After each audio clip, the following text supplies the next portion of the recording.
Students, कैसे हैं आप सभी। Welcome to Drishti for success. In last video we have completed up to 3 case studies of ratio and financial analysis of our book 3. Today we will start from question number 4, that is fourth case study of these 2 chapters or our book 3. So हमारी fourth case study में दिया हुआ है, read the following hypothetical extract of XYZ Limited and answer the questions that follow. The following information are given: trade receivable turnover ratio 4 times, current liability 5,000, average debtors 1,80,000, working capital turnover ratio 8 times, cash revenue from operation 25% of revenue from operation, and gross profit is 33.1/3%. जब भी ऐसी case study दी हुई है तो जिन जिन के हमें answers दिए हुए होते हैं, सबसे पहले हम उसी का फॉर्मूला लगाते हैं और उससे जो जो हमारी वैल्यूज निकल जाती है उनको निकालने की कोशिश करते हैं. जैसे हमें ट्रेड रिसीवेबल टर्नओवर रेशियो का आंसर दिया हुआ है, वर्किंग कैपिटल टर्नओवर रेशियो का दिया हुआ है और ग्रॉस प्रॉफिट का परसेंटेज दिया हुआ है. Cash revenue from operation 25% of revenue from operation है, तो क्रेडिट रेवेन्यू कितना हो जाएगा. कैश रेवेन्यू 25% है, जैसे आरएफओ हमारा होता है कैश प्लस क्रेडिट को मिला के, तो टोटल आरएफओ अगर 100% है, कैश हमारा 25% है, तो क्रेडिट कितना हो गया 75%. ठीक है, तो क्रेडिट आरएफओ कितना हो गया 75% ऑफ आरएफओ. यहां तक समझ में आया. सबसे पहले हमें दिया हुआ है trade receivable turnover ratio. Trade receivable turnover ratio का क्या फॉर्मूला होता है, credit net credit sales upon average trade receivable, यही होता है. ट्रेड रिसीवेबल टर्नओवर रेशियो दिया हुआ है 4 टाइम्स. नेट क्रेडिट सेल हमें नहीं पता, यानी क्रेडिट आरएफओ हमें नहीं पता, सेल मतलब आरएफओ, तो हम क्या मान लेंगे, नेट क्रेडिट आरएफओ को एक्स मान लेते हैं. और एवरेज ट्रेड रिसीवेबल में 2 चीजें आती है, डेटर्स और बिल्स रिसीवेबल. तो हमारे क्वेश्चन में एवरेज डेटर्स दिए हुए, बिल्स रिसीवेबल की कहीं बात नहीं है, मतलब हमारी कंपनी में बिल्स रिसीवेबल होंगे ही नहीं. तो एवरेज ट्रेड डेटर्स हमें दे दिए, एवरेज निकाल के दिया हुआ है 1,80,000. ठीक है, कितना दिया हुआ है 1,80,000. तो हमारा net credit RFO, net credit RFO कितना आ गया 1,80,000 इंटू 4, 7,20,000 आ गया. नेट क्रेडिट आरएफओ 7,20,000 आ गया, तो कैश आरएफओ कितना आ जाएगा, ये 75% है टोटल का. ये क्या है 75% है टोटल आरएफओ का. तो सपोज करो 7,20,000 हमारा अगर 75% है, तो हमारा टोटल आरएफओ कितना होगा. कैसे करते हैं, ये फॉर्मूला कैसे लगाते हैं, जिस भी चीज की आपको वैल्यू दी हुई है उसी चीज का परसेंटेज नीचे रख दो और जो आपको फाइंड करना वो इनटू में रख दो. लाइक मुझे नेट क्रेडिट आरएफओ दिया हुआ है 7,20,000, तो क्रेडिट का परसेंटेज कितना है 75%, इनटू मुझे टोटल आरएफओ निकालना है, मतलब मेरे को टोटल कितनी सेल्स हुई वो निकालनी है, तो वो 100% है. 25 3s 25 4s 3 2s 6 3 4s 12, तो ये कितना हो जाएगा 2,40,000 इंटू 4 कितना हो जाएगा 1 2 3 4 4 4s 16, 1 कैरी 4 2s 8, 9,60,000 मेरी टोटल सेल्स है. ठीक है, टोटल आरएफओ है मेरा 9,60,000, उसमें से क्रेडिट है हमारा, क्रेडिट आरएफओ है 7,20,000, तो बाकी का कैश कितना हो गया 2,40,000. ये हमारी ये इंफॉर्मेशन इस फॉर्मूले से हमें निकल गई. नेक्स्ट हमें दे रखा है working capital turnover ratio. Working capital turnover ratio का फॉर्मूला होता है हमारा आरएफओ अपॉन वर्किंग कैपिटल. ठीक है, नेट एवरेज ये 8 टाइम्स दिया हुआ है, आरएफओ हमारा निकल गया 9,60,000, तो 8 equals to 9,60,000 divided by working capital. तो वर्किंग कैपिटल कितनी आ जाएगी, तो वर्किंग कैपिटल हमारी आ जाएगी 9,60,000, ये इंटू में डिवाइड में हो जाएगा, तो 8 1 8 8 2 16, 1,20,000 हमारी वर्किंग कैपिटल आ जाएगी. हमने क्या क्या निकाल लिया, टोटल आरएफओ हमारा निकल गया है, वर्किंग कैपिटल हमारी निकल गई है, और हमें क्या फॉर्मूले में दिया हुआ है आंसर्स में, हमने इसका यूज़ कर लिया, करंट लाइबिलिटी का यूज़ नहीं किया। तो वर्किंग कैपिटल का क्या फॉर्मूला होता है, current assets minus current liability. Working capital अगर 1,20,000 है और करंट लाइबिलिटी हमारी 5,000 है, तो करंट असेट्स कितनी हो जाएगी, तो करंट असेट हमारी हो जाएगी 1,25,000।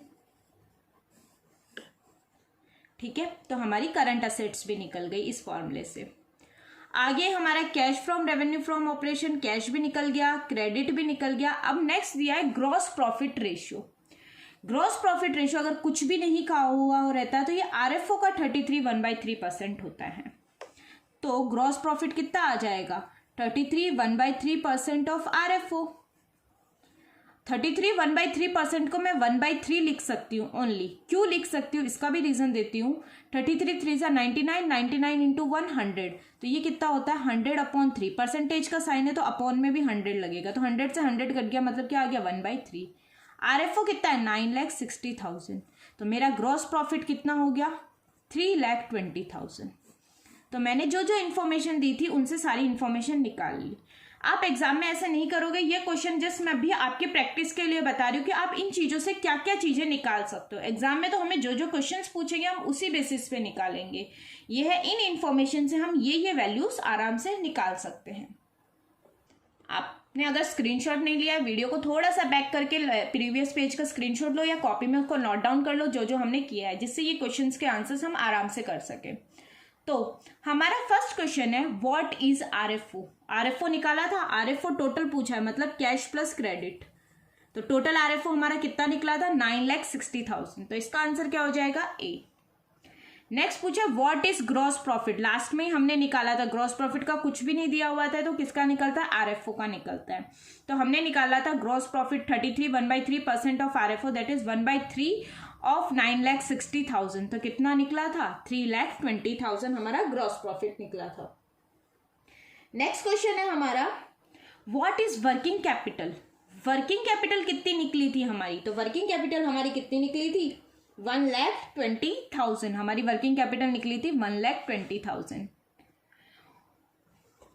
नेक्स्ट क्वेश्चन है आपका what will be the value of current asset. Current asset कितनी निकली थी, हमने निकाला था ना वर्किंग कैपिटल का फॉर्मूला लगा के, current assets minus current liability. तो वर्किंग कैपिटल 120 थी, करंट लाइबिलिटी 5,000 थी, तो करंट असेट्स कितनी निकली थी 1,25,000।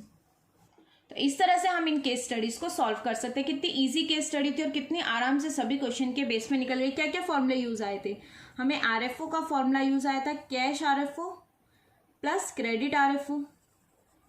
नेक्स्ट हमें ग्रॉस प्रॉफिट निकाला था, कुछ भी नहीं कहा हुआ रहता तो ग्रॉस प्रॉफिट परसेंटेज इनटू करते हैं हम आरएफओ। फिर हमने वर्किंग कैपिटल टर्नओवर रेशियो का फॉर्मूला लगाया था, क्या होता है आरएफओ अपॉन वर्किंग कैपिटल। अगर कॉस्ट ऑफ गुड्स सोल्ड दिया हुआ है तो वो लिख लेते हैं। देन हमने ट्रेड रिसीवेबल टर्नओवर रेशियो का फॉर्मूला लगाया था, वो क्या होता है net credit RFO upon average trade receivable. Trade receivable में कौन कौन से आते हैं बीआर प्लस डेटर्स, और इनका एवरेज कैसे निकालते हैं opening BR plus opening debtor plus closing BR plus closing debtor divided by 2। ठीक है, फिर हमने बस यही फॉर्मूले यूज आए थे और इन्हीं के मिक्सअप में करके हमने सारी चीजें निकाल दी थी। वर्किंग कैपिटल का फॉर्मूला होता है current assets minus current liability.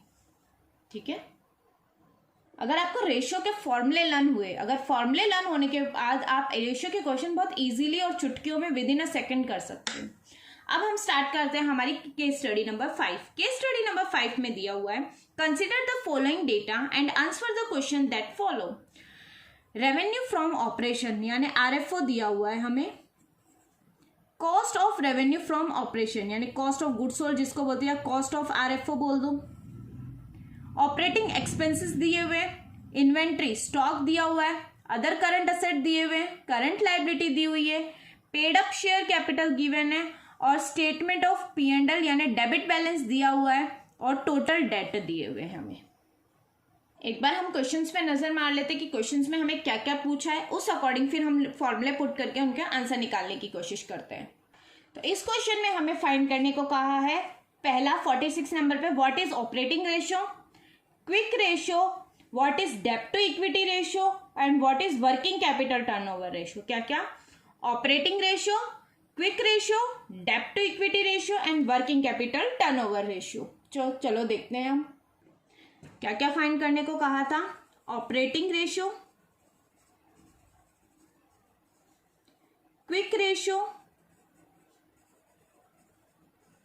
Date to equity ratio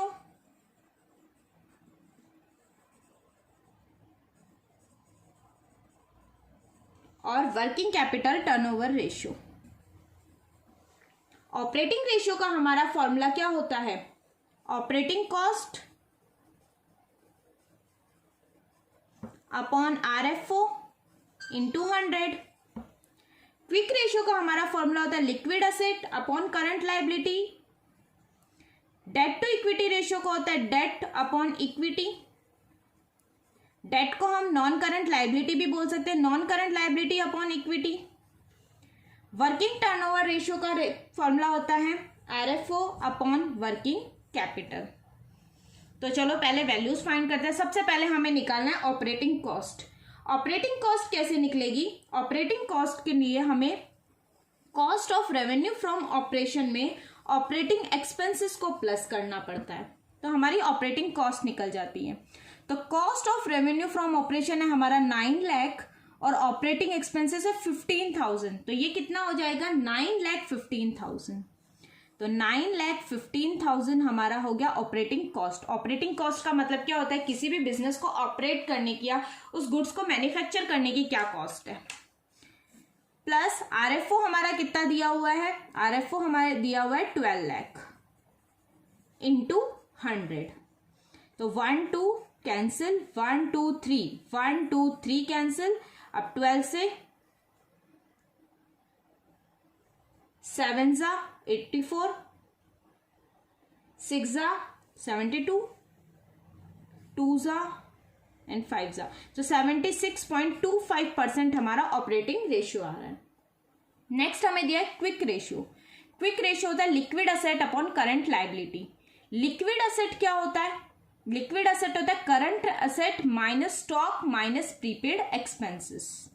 ठीक है, तो इस क्वेश्चन में हमें करंट लाइबिलिटी तो साफ दी हुई है 75,000। ठीक है, और liquid asset, other current asset, other current asset देखो इन्वेंट्री अलग से दे दी और बाकी की करंट असेट अलग से दे दी, मतलब इसमें इन्वेंट्री ऐड नहीं है और प्रीपेड एक्सपेंसेस का तो कहीं नाम ही नहीं है, तो मतलब अदर करंट असेट हमारी लिक्विड असेट है। क्यों है बता दिया मैंने, क्योंकि करंट असेट्स में टोटल में अगर हम स्टॉक और प्रीपेड एक्सपेंसेस माइनस कर दें तो वो लिक्विड असेट बनती है। लेकिन हमें इस क्वेश्चन में इन्वेंट्री यानी स्टॉक अलग से दिया हुआ है, करंट असेट अलग से दिया हुआ है, प्रीपेड एक्सपेंसेस का कहीं हमें नाम नहीं दिख रहा, तो हम ये अज्यूम कर लेते हैं कि इस क्वेश्चन में प्रीपेड एक्सपेंसेस नहीं है। तो हमारी लिक्विड असेट कितनी हो जाएगी? 2 लाख। कैंसिल आउट करेंगे, अब 25 3 जा 25 8 जा, तो ये 3/8 कितना हो जाएगा? 3 2 जा 6, 2 रिमाइंडर, तो 2.67 रेशियो 1, क्योंकि हम अपॉन में तो 1 ही रखते हैं। ठीक है, नेक्स्ट एक बार पहले वर्किंग कैपिटल टर्नओवर रेशियो निकाल लेते हैं। RFO कितना है हमारा? 12 लाख। और वर्किंग कैपिटल क्या होता है? Current assets minus current liability. Current assets कितनी है? 2 लाख प्लस 20,000, 2,20,000। करंट असेट्स कितनी है? 2,25,000 और current liability 75,000। Current assets 2 lakh plus 20, 2,20,000, तो 2,20,000 माइनस 75,000 कितना हो जाएगा? 1,45,000। तो working capital turnover ratio 12 lakh divided by 1,45,000, 3 से 3 कैंसिल करेंगे हम इसको। 5 से 5 2 जा 5 9 जा 5 2 जा 240, 29 से कैंसिल करेंगे तो 29 8 जा 0.2 8 टाइम्स। टर्नओवर रेशियोज का आंसर हमेशा टाइम्स में आता है, क्विक रेशियो यानी सॉल्वेंसी रेशियो और लिक्विडिटी रेशियो का रेशियो में आता है, और प्रॉफिटेबिलिटी रेशियो का आंसर किस में आता है, परसेंटेज में आता है। ये हमने निकाल लिया। अब debt to equity ratio. Debt क्या होता है, यानी non current liability. Non current liability मतलब अगर हम टोटल जितना भी डेट है उसमें से करंट लाइबिलिटी माइनस कर दें, तो 2,50,000 में से अगर मैं 75,000 माइनस कर दूं तो कितना आएगा, 1,75,000। कितना आ जाएगा, 1,75,000 डिवाइडेड बाई इक्विटी। इक्विटी कितनी दी हुई है अपने को, 4 लाख।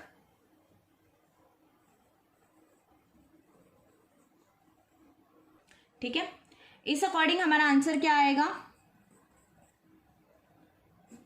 25 7 जा 25 1 जा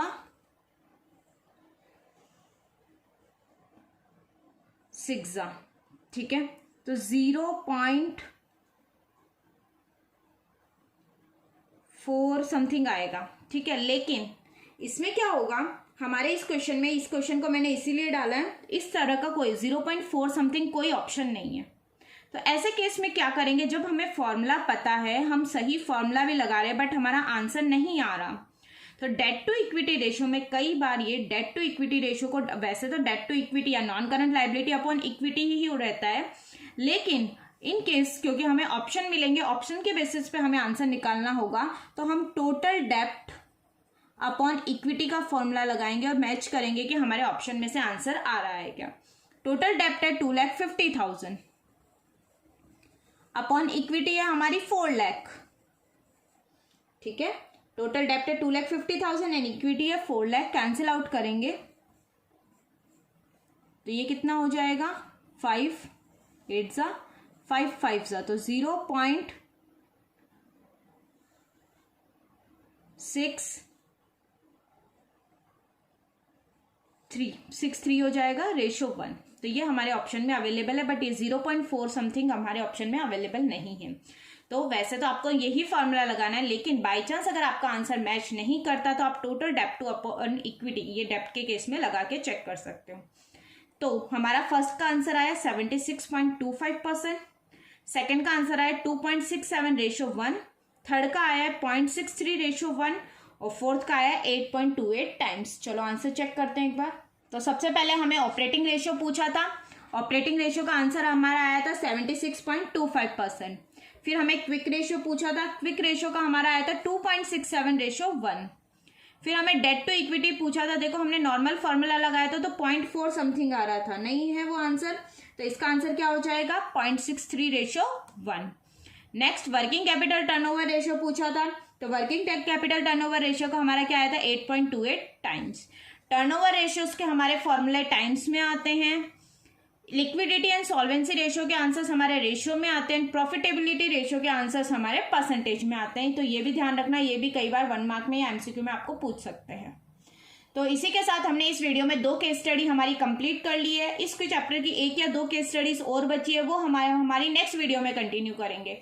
so till that keep learning, thank you for watching the video. Exam की डेट आ गई है, अब अच्छे से प्रिपरेशन स्टार्ट कर दो, डेट शीट आप सबको मिली गई होगी। So all the very best.